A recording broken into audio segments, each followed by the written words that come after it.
బా రే బా రారా రే.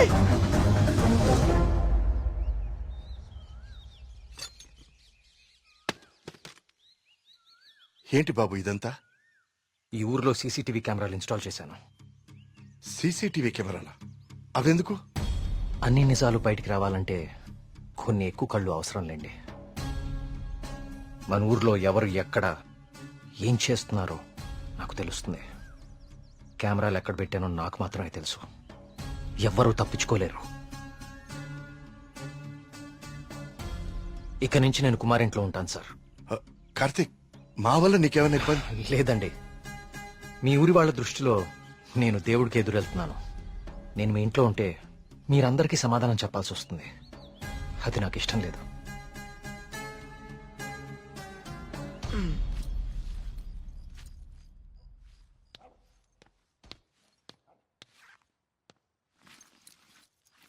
మీ ఇద్దరు ఏం చేస్తున్నారు? బ్యాగ్లు ఎందుకు సర్దున్నాయి?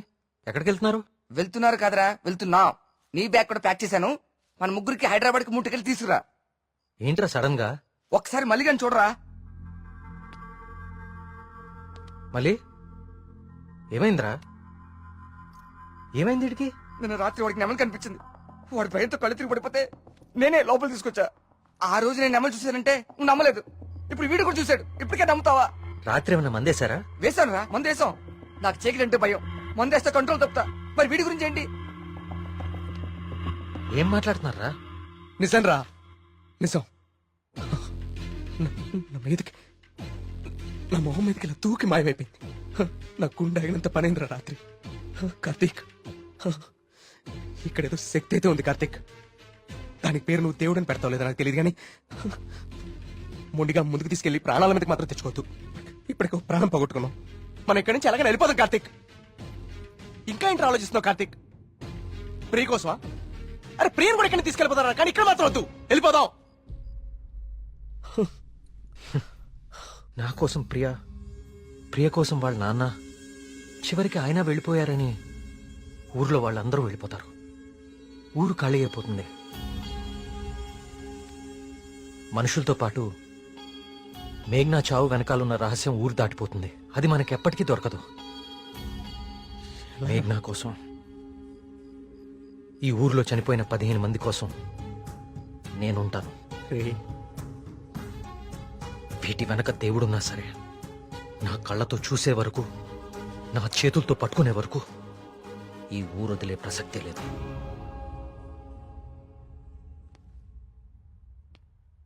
సరేరా, రే టికెట్లు వద్దే వద్దురా. రే బావా, మేము కూడా ఎక్కడే ఉండిపోతారా కార్తీక్ నీ కోసం. అంతేరా. వద్దు.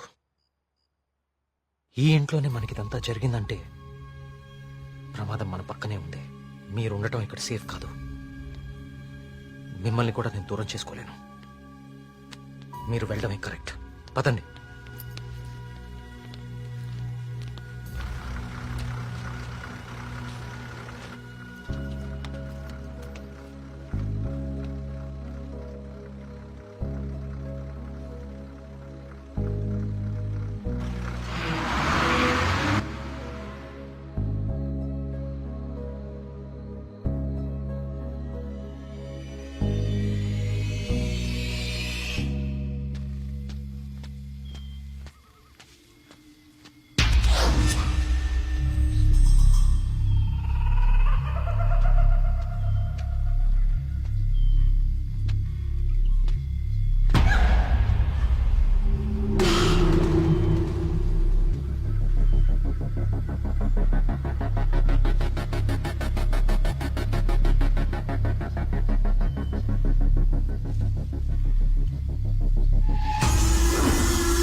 అయ్యగారు అయ్యగారు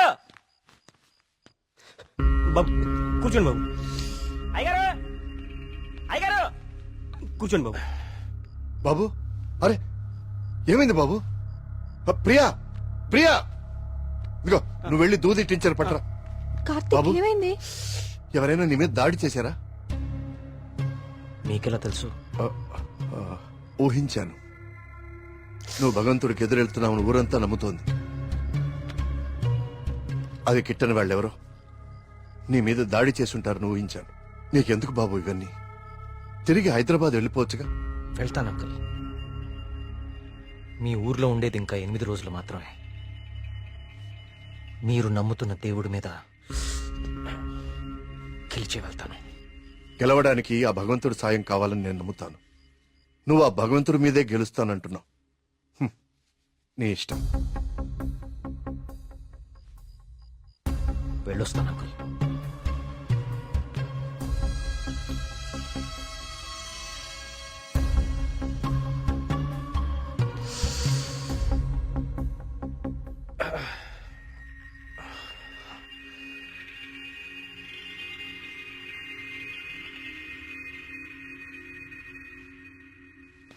కార్తిక్ బాబు ఎక్కడికి?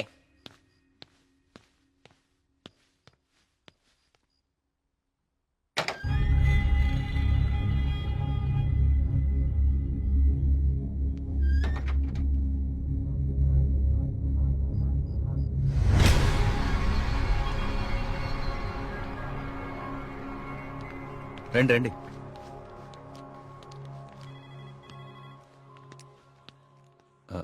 ఆ దెబ్బేంటి? చిన్న యాక్సిడెంట్. జాగ్రత్త కార్తీక్. చాలా ఆశ్చర్యంగా ఉంది ఇన్స్పెక్టర్.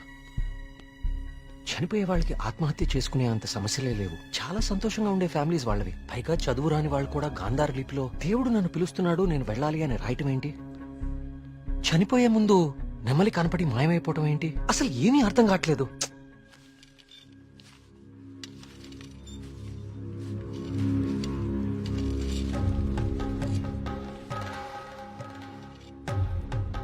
సార్ ఇదిగోండి సార్ ఫైల్. ఇక్కడ పెట్టు. పోస్ట్ మార్టం చేసిన డాక్టర్ని అడిగాను. వాళ్ళు చనిపోయిన వాళ్ళకి ఎలాంటి హెల్త్ ప్రాబ్లమ్స్ లేవని చెప్పారు.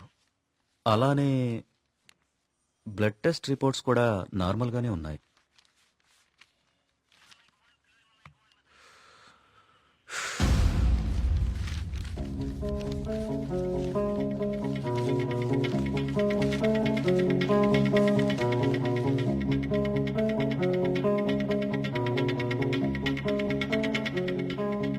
ఏంటిది?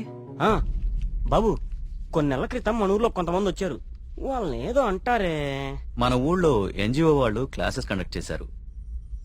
కొన్ని రోజుల క్రితం చనిపోయిన శ్రీనివాస్ ఆ క్లాసెస్ కు వెళ్ళాడు. ఆ ఎన్జిఓ రిసిప్ట్ ఇది. ఎన్జిఓ? నేను వాళ్ళతో మాట్లాడొచ్చా? ఆ మాత్రం నాకు తెలీదా? ప్రతిదాన్ని అనుమానించడం కరెక్ట్ కాదు కార్తీక్. నన్నే అడుగుతున్నావు.